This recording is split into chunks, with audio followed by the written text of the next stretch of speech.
हाय, मेरा नाम प्रिंस है। इस वीडियो के अंदर मैं आपको बताने वाला हूँ कैसे आपको फाइल और फोल्डर को हाइड करना है लैपटॉप और पीसी के अंदर। मैं आपको बताना चाहूँगा, बहुत बार क्या होता है कि मेरे पास कोई प्राइवेट फ़ोटोज़ और वीडियोज़ होते हैं जिसको हमें हाइड करना पड़ता है ताकि कोई भी थर्ड पर्सन मेरा लैपटॉप को यूज़ करे तो उसे बिल्कुल पता नहीं चलना चाहिए कि यहाँ पे ये वाला फ़ोल्डर है। हो सकता है आप सब भी इस प्रकार से अपना फाइल और फोल्डर को सिक्योर करना चाहते हो, लेकिन आपको इसके बारे में बिल्कुल पता नहीं है। तो चलिए मैं आपको बताता हूँ कैसे आपको फाइल और फोल्डर को हाइड करना है। इसके बाद मैं आपको ये भी बताने वाला हूँ, अगर आप फाइल और फोल्डर को लॉक करना चाहते हो तो आप कैसे करोगे। वीडियो में आगे बढ़ने से पहले मैं आपसे रिक्वेस्ट करूँगा कि प्लीज़ इस वीडियो को पूरा देखिए। अगर आप इस वीडियो को पूरा नहीं देखते हो तो आप कुछ ऐसे टॉपिक मिस कर जाते हो जो आपके लिए जानना बहुत ज़रूरी होता है। और अगर आप चैनल पे पहली बार आए हो तो आप सभी का वेलकम करता हूँ। अगर आपको वीडियो वाकई अच्छा लगता है तो प्लीज़ लाइक शेयर सब्सक्राइब ज़रूर करना।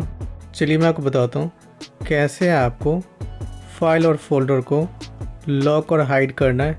इसके लिए सबसे पहले आपको एक सॉफ्टवेयर को इंस्टॉल करना है। तो इसके लिए मैं गूगल पे जा रहा हूँ और यहाँ पे मैं टाइप कर रहा हूँ NV फोल्डर लॉकर। इसके बाद आपको इस साइट पे क्लिक करना है, फिर आपको यहाँ से डाउनलोड पे क्लिक करना है। तो आप ये देखोगे तो डाउनलोड होने स्टार्ट हो चुका है। तो फाइनली ये डाउनलोड हो चुका है। चलिए हम इसको ओपन करते हैं। अब आपको इसको इंस्टॉल करना है। तो चलिए मैं इस पर क्लिक कर रहा हूँ। यहाँ से आपको ओके करना है। इसके बाद आपको यहाँ से नेक्स्ट करना है। अब आपको यहाँ से रन पे क्लिक करना है, फिर आपको इंस्टॉल पे क्लिक करना है।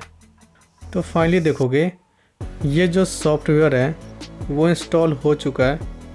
चलिए हम इसको ओपन करते हैं। जैसे आप ओपन करोगे तो आपको ये बोल रहा है कि आप अपना पासवर्ड को सेट कर लो ताकि कोई भी इसे ओपन करेगा तो ये जो सॉफ्टवेयर है वो उनको बोलेगा यहाँ पे पासवर्ड इंटर करो, तभी जाके आप इसे एक्सेस कर पाओगे।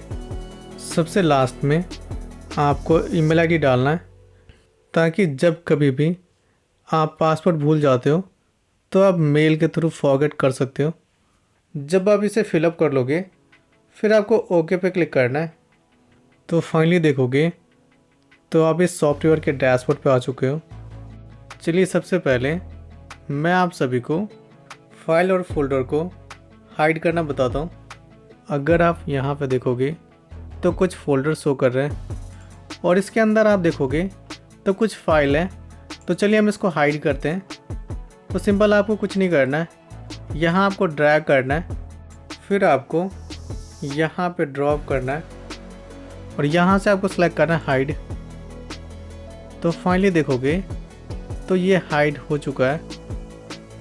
अगर आपको फिर से ये फोल्डर चाहिए तो इसके लिए आपको यहाँ पे सेलेक्ट करना है और आपको रिमूव पे क्लिक करना है। जैसे आप रिमूव करोगे तो यहाँ पर देखोगे तो ये फोल्डर आ चुका है। इसी प्रकार से आप कोई फाइल को भी हाइड कर सकते हो। तो सिंपल आपको फाइल को ड्रैग करना है यहाँ पे, फिर आपको यहाँ पे ड्रॉप करना है। तो फाइनली देखोगे तो आपका जो फाइल है वो हाइड हो चुका है। अगर आपको अगेन वो फाइल चाहिए तो सिंपल आपको यहाँ पे सेलेक्ट करना है, फिर आपको यहाँ से रिमूव करना है। इसके बाद आप यहाँ पर देखोगे तो ये फाइल आ चुका है। अगर आपको कोई भी फाइल और फोल्डर को लॉक करना है तो आप कैसे करोगे। तो इसके लिए सबसे पहले आपको इस सॉफ्टवेयर को क्लोज़ करना है। इसके बाद आपको कोई भी ड्राइव पे जाना है और जिस भी फोल्डर को आप लॉक करना चाहते हो उस पर आपको राइट क्लिक करना है, फिर आपको यहाँ से क्लिक करना है lock with NV folder locker. इसके बाद आपको यहाँ पे पासवर्ड डालना है जो हमने स्टार्टिंग में पासवर्ड सेट किया था। चलिए मैं यहाँ से डाल देता हूँ, फिर आपको यहाँ से क्लिक करना है ओके। अब आपको यहाँ पे पासवर्ड वाले ऑप्शन को सिलेक्ट करना है। यहाँ पर देखोगे तो आपसे पूछ रहा है कि आप डिफ़ॉल्ट पासवर्ड रखना चाहते हो जो कि ये सॉफ्टवेयर लॉगिन पासवर्ड है, या फिर इस फाइल के लिए एक अलग से पासवर्ड को क्रिएट करना चाहते हो। तो मैं यहाँ से ले रहा हूँ कस्टम पासवर्ड और मैं एक नया पासवर्ड बना लेता हूँ। जब आप इंटर कर लोगे, इसके बाद आपको यहाँ से क्लिक करना है ओके। तो फाइनली देखोगे तो आपका जो फाइल है वो पासवर्ड प्रोटेक्टेड हो चुका है। चलिए हम उस फोल्डर पर जाते हैं और उसको हम चेक करते हैं। तो जैसे आप इस पर क्लिक करोगे, यहाँ पे आपको पासवर्ड इंटर करने के लिए बोल रहा है। तो चलिए मैं यहाँ पे डाल देता हूँ। तो जैसे आप डालोगे फिर जाके आप इसे एक्सेस कर सकते हो, और बिना पासवर्ड आप इसको एक्सेस नहीं कर पाओगे। अगर आप इस फोल्डर का पासवर्ड को रिमूव करना चाहते हो तो सिंपल आपको यहाँ से सेलेक्ट करना है फोल्डर पे, और आपको यहाँ से क्लिक करना है रिमूव। और फाइनली देखोगे तो इस फोल्डर का जो पासवर्ड है वो रिमूव हो चुका है। एक जो और ऑप्शन रह गया है वह है रीड ओनली। तो इसका मतलब क्या होता है, अगर आपके पास कोई भी फाइल है उसको अगर आप ये परमिशन देते हो तो आप उस फाइल के अंदर ना तो एडिट कर पाओगे और ना ही आप डिलीट कर पाओगे। केवल उस फाइल के अंदर आप रीड कर सकते हो। चलिए मैं आपको लाइव करके दिखाता हूँ। तो यहाँ पे देखोगे तो एक नोटपैड का फाइल है।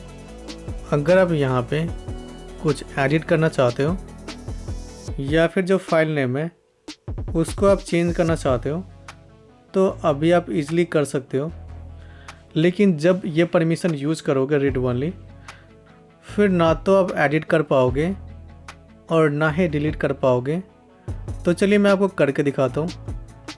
तो सिंपल इस फाइल को ड्रैग कर रहा हूँ और यहाँ पे ड्रॉप कर रहा हूँ, और मैं फिर यूज कर रहा हूँ रीड ओनली परमिशन। सबसे पहले ये जो नोटपैड का फाइल है उसको हम डिलीट करके देख रहे हैं। तो आप यहाँ पे देखोगे तो डिलीट नहीं हो रहा है। इसके बाद इसको हम रीनेम चेंज करके देख रहे हैं तो वो भी यहाँ पे नहीं हो रहा है। तो चलिए हम इसको ओपन करके और कुछ टाइप करते हैं। इसके बाद अगर हम सेव करने की कोशिश करेंगे तो ये सेव भी नहीं होगा। तो इस प्रकार से रीड ओनली परमिशन काम करता है। इसके बाद आप यहाँ पे देखोगे तो एक ऐड का ऑप्शन दिख रहा है। सिंपल आपको इस पर क्लिक करना है। फिर आपको जिस भी फोल्डर और फाइल को एक्सेस करना है तो उसे आप एक्सेस कर सकते हो। फिर आप परमिशन देकर उसको आप प्रोटेक्ट कर सकते हो। इस वीडियो के अंदर मैंने आपको बताया कैसे आप कोई भी फाइल और फोल्डर को लॉक या फिर हाइड कर सकते हो। गाइज, आपने अभी तक चैनल को सब्सक्राइब नहीं किया है तो जाके सब्सक्राइब कर लो, ताकि जब भी मैं कोई नया वीडियो डालूँगा तो सबसे पहले आपके पास आएंगे। आपको वीडियो कैसा लगता है प्लीज़ आप हमें कमेंट करके बता सकते हैं। अगर आपको वीडियो अच्छा लगता है तो प्लीज़ लाइक शेयर सब्सक्राइब करना मत भूलिए। गाइज, तब तक के लिए मैं आपसे विदा लेता हूँ और फिर मिलेंगे नए वीडियो में।